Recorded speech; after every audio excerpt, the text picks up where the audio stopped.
Ça, je suis sûr que vous vous êtes déjà posé la question de savoir si c'est mieux de diriger une équipe avec la tête ou avec le cœur. Et on a souvent la même réponse pour tous, c'est « ça dépend ». Ça va dépendre de la situation, ça va dépendre le besoin, ça va dépendre.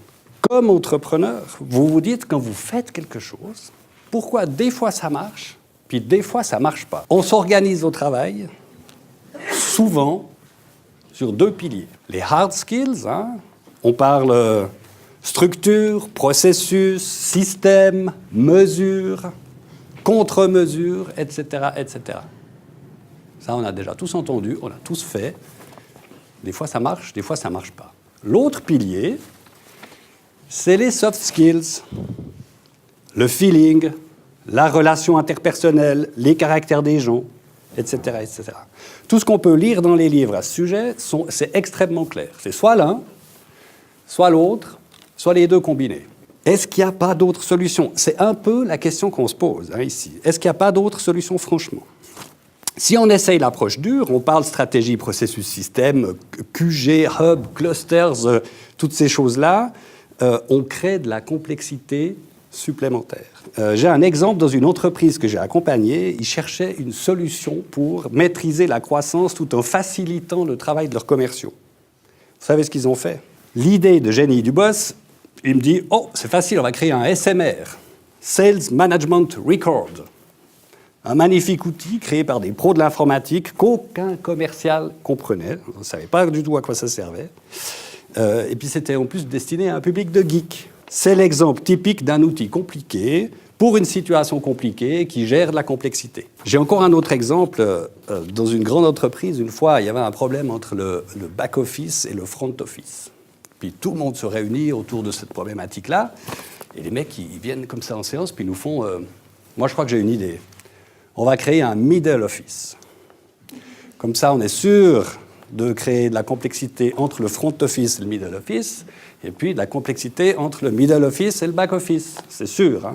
L'autre alternative, c'est les soft skills. Donc là, on cherche à faire coopérer les gens entre eux. Il faut qu'ils apprennent à se connaître, il faut qu'ils s'aiment au travail. On a tous entendu ça. Mais là aussi, ça ne fonctionne pas toujours. Moi, j'ai un exemple. À la maison, avec ma femme, on a 2 téléviseurs. Pourtant, j'aime beaucoup mon épouse. Je devais être là ce soir, mais elle n'a pas pu venir. Mais en fait, quand moi je regarde une série, elle est assez sensible, pour ceux qui la connaissent, donc elle aurait assez tendance à se mettre à pleurer, parce que c'est des fois, je ne regarde pas dire des séries un peu... Elle se met à pleurer. Donc, parce que je l'aime, parce que je veux la préserver, on a 2 téléviseurs. Au travail, c'est pareil. Quand on aime son collaborateur ou son collègue, puis qu'on veut le préserver, on ne va pas partager avec lui. Ça, c'est souvent ce qu'on voit. Ça veut dire qu'on met en place des structures pour les soft skills. Il faut mettre les gens ensemble, il faut vous aimer, il faut faire des choses ensemble. Puis à la fin de la journée, les gens, ils se respectent tellement, ils s'aiment tellement que pas partager, non, parce que quand même. Donc, ce n'est pas forcément la bonne idée. Donc, pour gérer la complexité des entreprises, on a besoin de tendre vers ce que nous, on appelle, avec Leonardo, les équipes auto-organisées. On parle d'équipes durables qui consomment moins de ressources et se chargent toutes seules en énergie. Et ça, c'est fondamental.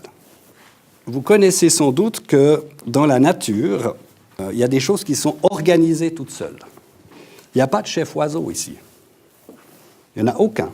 Ça fonctionne tout seul par les interactions locales entre chaque individu. Il y a un autre exemple avec le trafic routier. Quand vous prenez votre voiture, il n'y a personne qui vous dit de freiner. Il y a simplement parce que vous êtes dans le trafic, devant ça freine, vous freinez. C'est la même chose que quand j'accélère, celui qui est derrière, il va accélérer. Et ça, c'est ce qui s'appelle l'auto-organisation. Pour gérer la complexité, il y a quelques pistes. Alors, Leonardo est un outil qui nous permet de comprendre un tout petit peu un certain nombre de choses. C'est savoir qui on est. Accepter ses forces et ses faiblesses, ça veut dire commencer à savoir avec qui on travaille, se connaître soi-même et connaître les forces et les faiblesses des autres. Comprendre l'importance des complémentarités et des subsidiarités dans l'équipe, deuxième point fondamental. Savoir comprendre pourquoi on travaille, qu'est-ce qui nous motive, qu'est-ce qui nous intéresse, avoir une vision commune, avoir du sens dans les choses.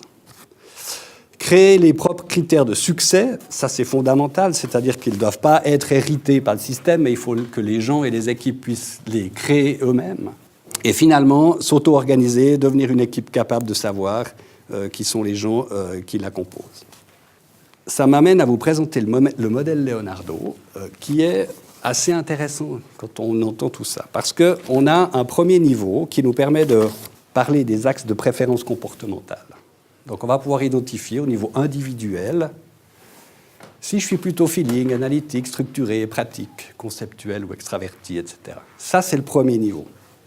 En systémique, on va avoir un deuxième niveau qui vient se mettre par-dessus, où on a les fonctions de l'organisation. Donc on a non seulement les préférences comportementales, mais également les fonctions de l'organisation. Et par-dessus, le système ramène une notion de stratégie organisationnelle qui fait qu'en fonction de l'orientation ou de l'organisation ou du groupe, on va prendre des décisions qui auront une influence sur la stratégie organisationnelle. L'entreprise est un système vivant qui implique ces trois niveaux de manière systémique. Vous ne pouvez pas agir sur l'individu sans que ça ait une implication sur l'équipe et qu'il y ait une implication sur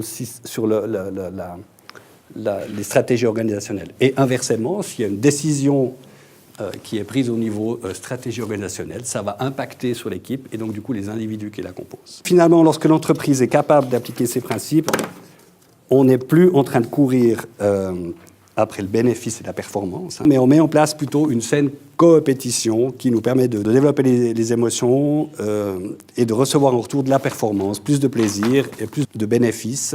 Et finalement, parce que finalement c'est ça qui nous intéresse, c'est la satisfaction des clients et des usagers. Voilà, c'est le grand défi de demain. Nous, on est convaincus que c'est un des moyens parmi d'autres qui permet d'accompagner les managers sur le chemin de la maîtrise de cette complexité.